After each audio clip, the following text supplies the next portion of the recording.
पहले corona basically एक infection है जो लंग्स में इम्पैक्ट करता है। लंग्स में ऑलरेडी कफ की प्रॉब्लम होती है, इरिटेशन की प्रॉब्लम होती है। जब भी सीजनल चेंज होता है सांस भारी हो जाती है, ये नेचुरल प्रॉब्लम्स है। कोरोना में सांस, अच्छा, इसके लिए हमारे को ऑक्सीमीटर चाहिए होता है, तो जिसके पास ऑक्सीमीटर नहीं है वो सबसे पहले एक ऑक्सीमीटर परचेज कर ले।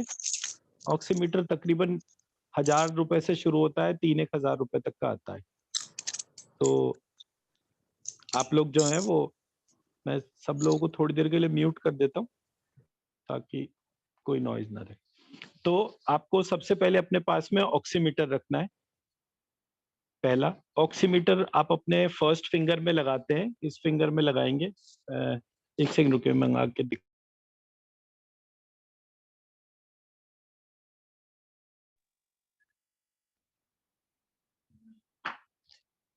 तो ऑक्सीमीटर जो है उसमें जब हम नॉर्मल, अगर हम हेल्दी हैं तो हमारी सांस की रीडिंग उसमें आती है कि हमारी सांस में कितना % ऑक्सीजन इनटेक आउटटेक है। तो वो 97-99 इस रेंज में रहता है। जिस व्यक्ति को कोई प्रॉब्लम नहीं है उसकी 97-99 इस रेंज में रहता है। तो अगर वो 91-92 की रेंज में है तो दिक्कत हो रही है, 80s की रेंज में है तो दिक्कत हो रही है। तो ये पार्ट आपको ध्यान रखना है। ये इस तरीके से ये गैजेट रहता है। मैं एक सेकंड आपको दिखा देता हूँ।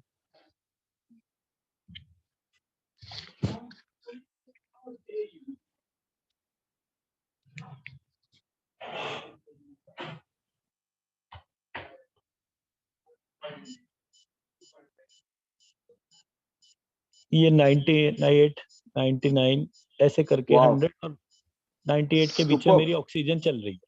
98, 99 है आपका। Very nice sir. सर सुबह 6 बजे उठ के मेडिटेशन कराता हूँ सबको, फिर भी नहीं और होती इतने है तो फिर तो मंत्रा मुझे क्लास लेने का भी हक नहीं है। सर सबको ये करना चाहिए और अपना बट अपना माई बताना पल्स चाहिए। Is more, my pulse is 117।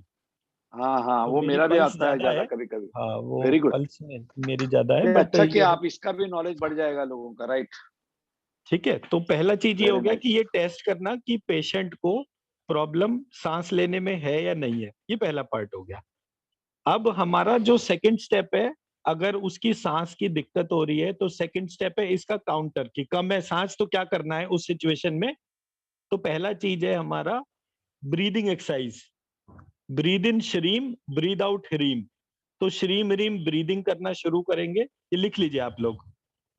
अगर किसी भी कारण से व्यक्ति का ऑक्सीजन लेवल लो हो रहा है तो फर्स्ट उसको oximeter check, first step. Right, पहला स्टेप एंड ऑक्सीमीटर हाँ, चेक हो गया। Right right, okay. दूसरा स्टेप है, अब आपको ऑक्सीमीटर से पता चला कि आपकी ऑक्सीजन लेवल 90 से 97 के बीच की है।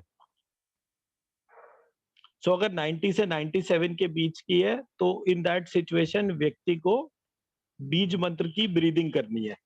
Breathe in Shreem, breathe out ह्रीम पहला। ब्रीदिंग टिल नेवल, ठीक है, नाक से नाभि तक, नाभि से नाक तक। जैसे एक बच्चा सांस लेता है, डॉक्टर आरती हमेशा कहती हैं कहाँ मूलाधार तक, चक्र तक सांस जानी चाहिए। मेरे हिसाब से वो डिस्कनेक्ट है। मेरे हिसाब से सांस जो है, जब हम ब्रीद इन करते हैं तो हमारा पेट फूलना चाहिए, नाभि ऊपर जानी चाहिए। जब हम सांस छोड़ते हैं तो नाभि नीचे आनी चाहिए, पेट के अंदर जाना चाहिए। सांस ऊपर ली तो पेट फूलना शुरू होता है, जैसे एक छोटे बच्चे को हम देखते हैं। ठीक है, क्लियर है आप लोगों को?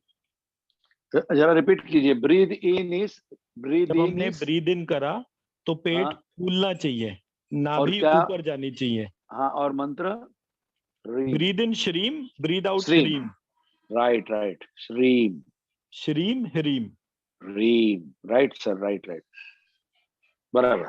मल्लिका जी, आपके नेटवर्क में प्रॉब्लम है क्या? बाकियों को भी सबको मेरी आवाज ब्रेक होकर आ रही है? No sir. हाँ, तो मल्लिका जी आप अपना नेटवर्क चेक करिए। ठीक है, मैं तो वैसे भी ब्रॉडबैंड में हूँ तो इसलिए। ठीक है, तो ये सेकंड स्टेप हो गया। अब इसका थर्ड स्टेप है हमारा ये, हाँ, ये मेरा हाथ दिख रहा है आप लोगों को? जो आज बताया था वो। यस जी, सर, यस।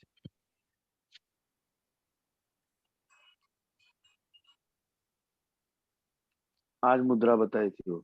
ये मेरा हाथ दिख रहा है, हाँ हाँ हाँ। ये इसको कौन सी कहते मुद्रा? हैं अभय मुद्रा। अभय मुद्रा, अभय मुद्रा।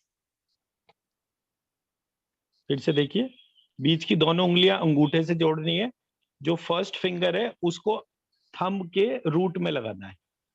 सर इसी वजह से आज का मेडिटेशन बहुत ही स्ट्रांग हो गया। राइट, क्लियर है। दोनों हाथ अभय मुद्रा में करके हम बैठेंगे। अभय मुद्रा। राइट। गौतम जी ऐसे नहीं, फिर से देखिए, ये ऐसे, ये ऐसे, और ये दोनों उंगलियां अंगूठे से। 3 उंगली साथ में आ जाएंगी। राइट, अच्छा, क्लियर ये है हम सबको? करेंगे कि पेशेंट को करवाना है ये? मतलब हमसे, मतलब मैं पेशेंट ही मानकर बोल रहा हूँ। Okay okay okay okay sir. दोनों हाथों की, दोनों हाथों की। दोनों हाथों के हिसाब से। Right right right. तो अब ये जो अभय मुद्रा है, ये बेसिकली किसी भी प्रकार के पैनिक अटैक के लिए मिरेकल का काम करती है। क्या बात, वेरी नाइस। किसी को हार्ट अटैक हो, किसी को एस्थमा का अटैक हो, किसी को किसी भी तरीके, कोरोना में सबसे ज्यादा पैनिक अटैक होता है, और एकदम से ऐसा लगता है कि जब सांस टूट गई है और वो पैनिक में एकदम से ब्रीदिंग ड्रॉप होनी शुरू हो जाती है, उसे लगता है कि अब वो नहीं बचेगा।